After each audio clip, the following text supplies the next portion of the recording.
I mean, I'm afraid I'm more. I'm afraid. I've watched your other interviews and I love them, by the way. And by the way, shout out to Atheist Edge, Jim. One of my favorite interviews. That was. I couldn't have even seen any flaws in that interview. It was so good, so entertaining, both of you. Um, Right. So number one, Jim is awesome. I was just he's talking awesome. to him a little bit earlier today, by the way, over Messenger. So he's a great guy. I love that guy.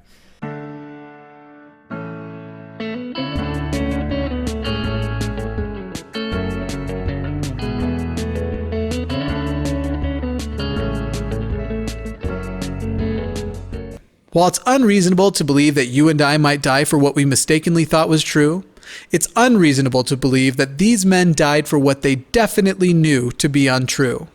Wallace, you straw-manning son of a bitch. Could you at least once address the objection that perhaps the disciples were wrong? Or how about the stories of the disciples were written to be in support? Once again, Wallace strawmans his opposition. Why doesn't he address the objection that the disciples were just plain wrong? I mean, I don't know about you, you've been part of the atheist movement longer than I have, you've been wrangling with believers longer than I have, but I've never heard an atheist say the disciples were lying. All I've heard is that, they were wrong, the stories told about them were wrong, there's not enough evidence to say that they're right. I've never heard anyone call the disciples dishonest, deceitful, people trying to foist something over on someone else. When we were discussing this book at the meeting, I had a crisis of disbelief, I guess you could call it. Gasp. Yeah, for maybe 5 minutes. And here's how it went. Again, I'm not trying to be right, and I'm not married to my ideology, and this is good proof of it. We got on the subject. Someone claimed that Paul quotes Luke, and I was like, really? You're looking at the dating, of course, Paul, it's common knowledge that Paul's way earlier than the Gospels. Mm-hmm. So if Paul were to claim Luke, and then he named a couple passages in Luke that Paul writes about in, I forget which book, maybe Galatians, I don't know. Mm-hmm. And the two in particular were muzzle the ox, something about muzzling the ox. The two are going to be on your screen right now. So anyway, these two passages, what was the other one? Unearned labor is worthy of his hire. Oh, something like that. Gosh, good job. Yeah, unearned labor is worthy of his hire, and something about muzzling the ox. Mm-hmm. Now these, when he said it, I was like, oh man, I got to look into that. That really threw me for a loop, because I'm thinking, if that's true, the Gospels are way earlier than we think, mm-hmm. which goes back to what you were just saying. Atheists aren't thinking that, but I think more importantly, they are thinking these aren't eyewitnesses that are on the stand right now. Mm-hmm. They are people that knew maybe the eyewitnesses at best. More reasonably it's someone who knew someone who knew someone who knew someone mm-hmm. who maybe knew the actual mm-hmm. Disciples. So if we can get the Gospels that early, there's a chance that maybe the original writings of Mark were written by Mark and Luke and John and Matthew. Well, if that's true, because I would be far more likely to believe the actual person that died for what he believed in. Because mm-hmm. forget about martyrdom and dying for what you believe in. If it came out of that person's mouth, but if it came out of someone who we know historically knew that disciple, if it was that closer to the event, it'd be easier to believe. Well, that's the point that Wallace gets into, and I think I have a bit about dating later in the spiel. But he talks about, okay, because he is a very, very early gospel person, partially for the reason that you mentioned. He brings up the Luke quote in his book. But there's still a couple problems with this methodology. One is that we know, that quote from Luke, that's like it. That's all Paul quotes from Luke. The muzzle comes from the Old Testament. Oh, and then the other okay. part, and then the labor is worthy of his hire comes from Luke. But we do know that there were documents of just random compiled Jesus quotes floating around that they're not canonical, but we know they existed. That's what the Gospel of Thomas is. It's not. That's late though. It's older than it's 2nd century at least, right? No, I'm not talking Okay. about not Thomas specifically, but we know all these right. documents existed. That's what Q is believed to be, and so we know that people were talking about this stuff. So it's entirely possible that maybe Luke, if we're just talking about that little sliver, he may not have gotten that directly from Luke. He may have gotten that from the one of church these at Corinth. compilation of quotes that's been going around, and Luke got it from the same place because we know he did his research, and he probably would have had access to such a document. So you don't need to say that he got it from Luke. Maybe Paul and Luke got it from the same place.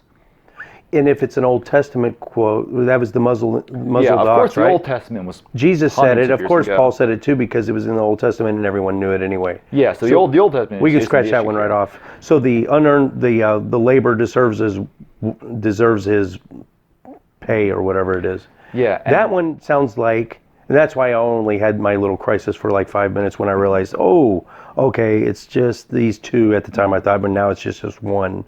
Now let's look at that, and that seems like something maybe everyone said at the time. You can't, I don't know. And keep in mind this too, another reason why Wallace gives the Gospels an early date is because Jesus predicts the destruction of the temple. And the only way you can date that before 70 AD is if you're assuming that is a prophecy that Jesus actually made. When in reality, it could have been written after the temple was destroyed to make Jesus look like a prophet. Far more likely, right? It's far more likely that someone wrote it in a way that it's written in a way that looks like a prophecy. It's written to look like it's older than 70 CE. Yeah, because why wouldn't you want to make your Messiah look like a prophet? Why wouldn't you layer that onto his legend? That's something that people would do.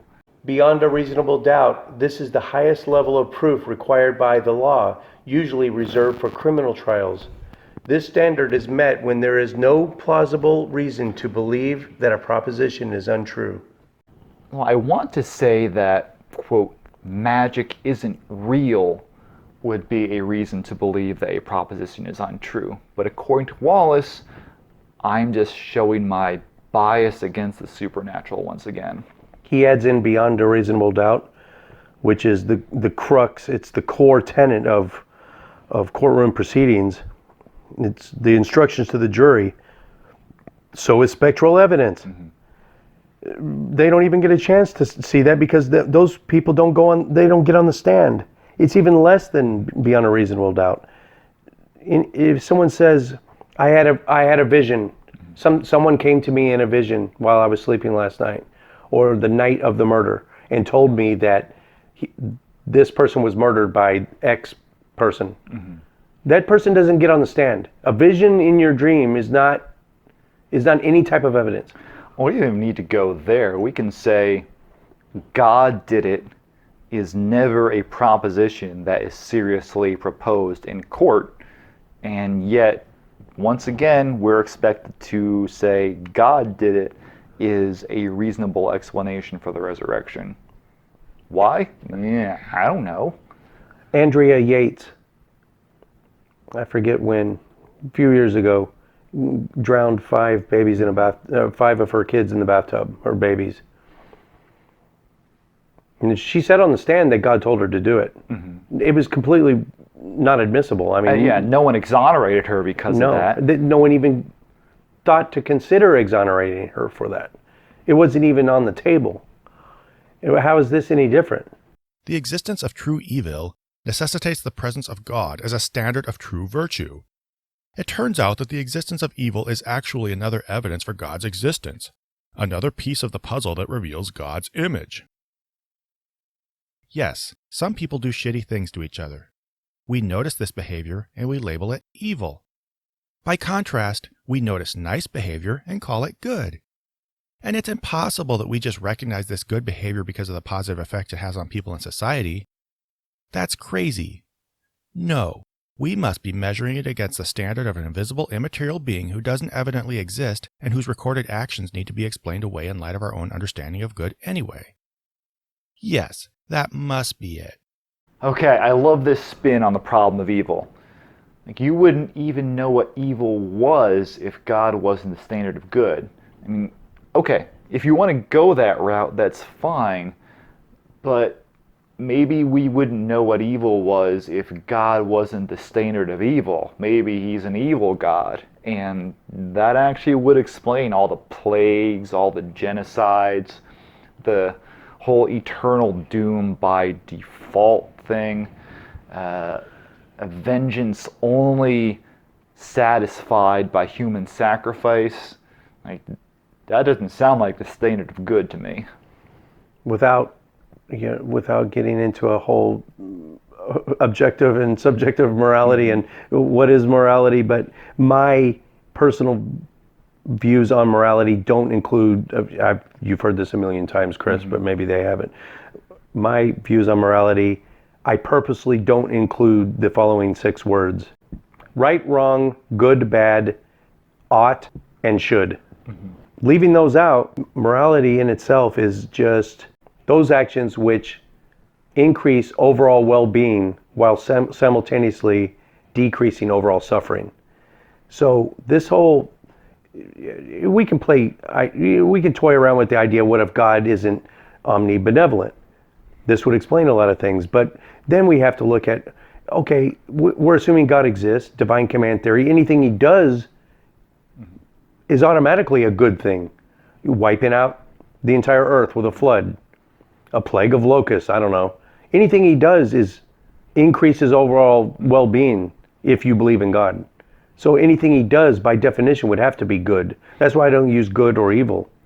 Yeah, I got into a thing on a Facebook group, which I won't plug right now because I'm angry at it.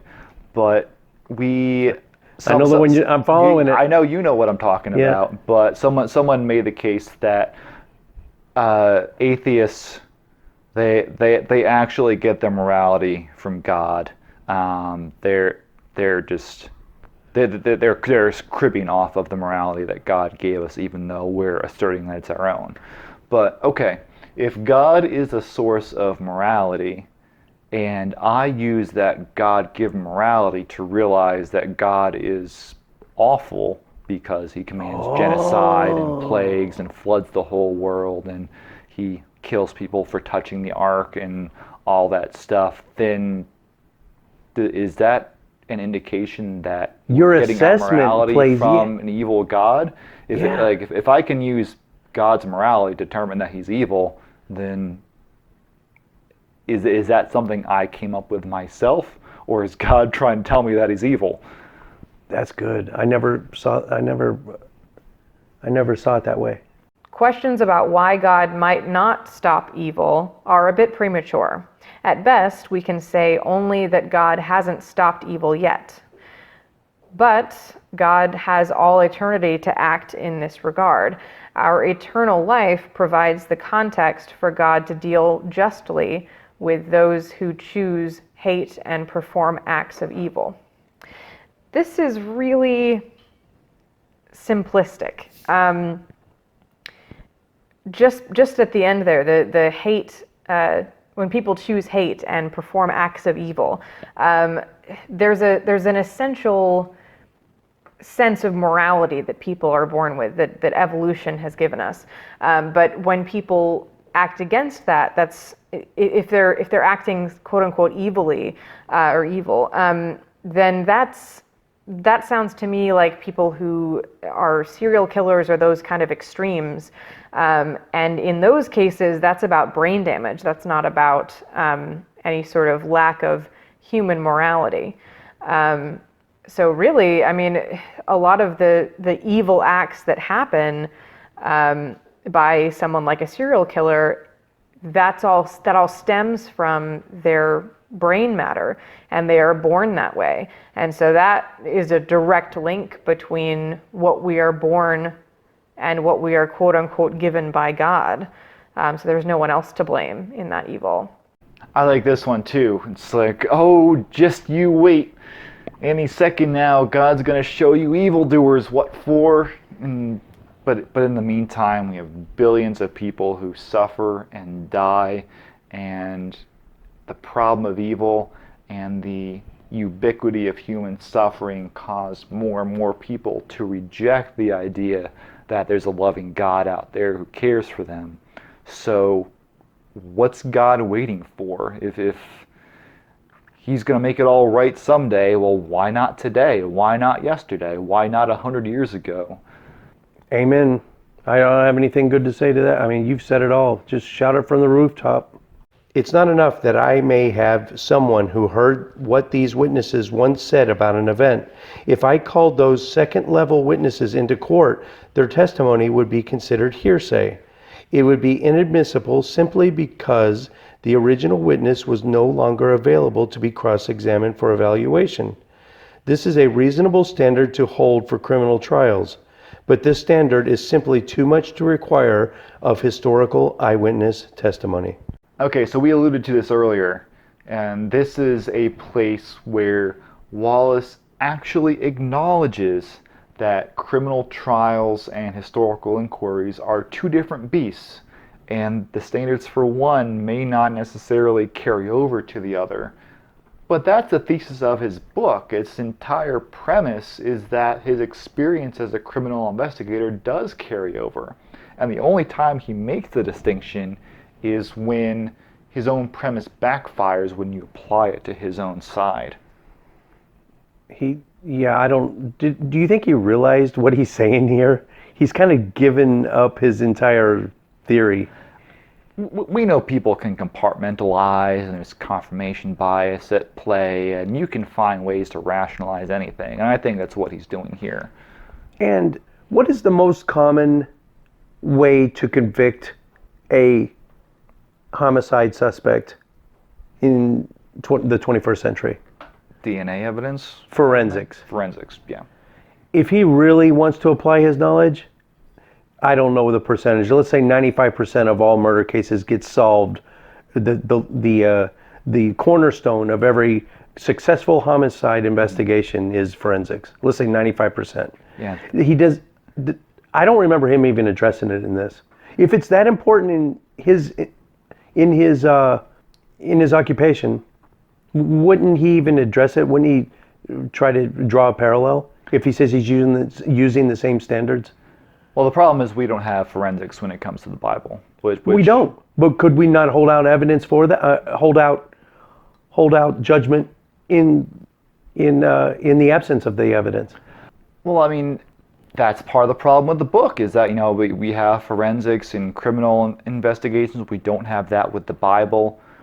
And Wallace wants to hold out eyewitnesses, which, okay, those are in common with both things, but we know how many people are now being exonerated because forensics, has demonstrated eyewitnesses to be faulty or incorrect or flawed, or people are getting new trials because you find out that the witnesses, there was a problem with them. They didn't actually see everything they said.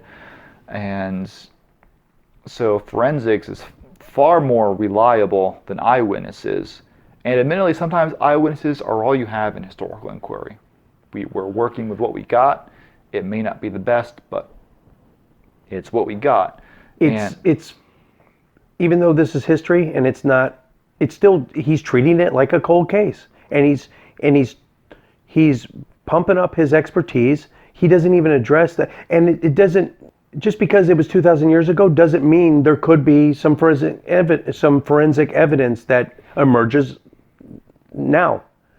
I mean, there's when a crime is committed, a murder, let's say someone gets shot, and they've got pretty good evidence. They got some eyewitnesses. They've got some maybe they got some blurry camera footage. I don't know, But one of the witnesses says, I saw him run down this way, and I saw him dump something into this lake, right?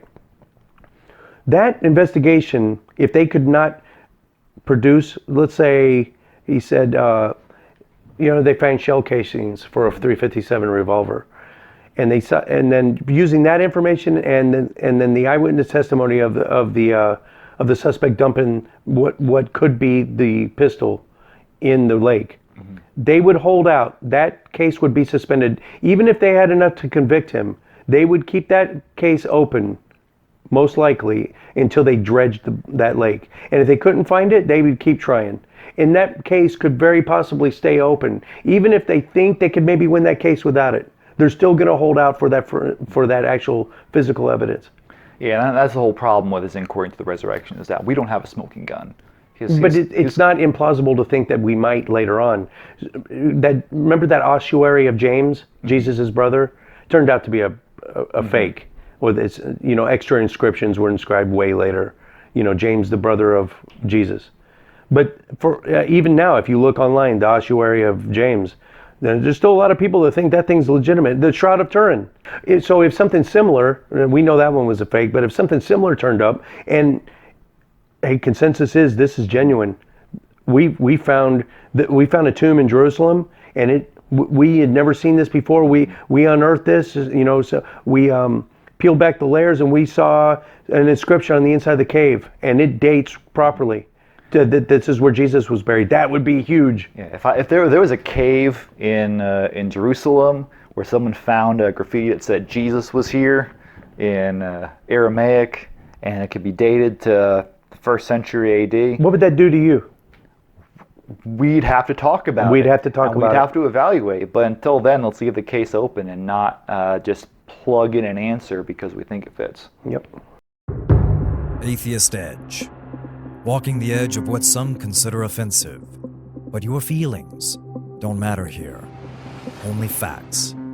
Edgy commentary on the dangers of doctrine, the foibles of faith, the bullshit of belief, the stupidity of superstition, and the idiocy of indoctrination. With razor-sharp wit, curiosity, and critical thought, we take an unblinking look at today's religions. We are Atheist Edge.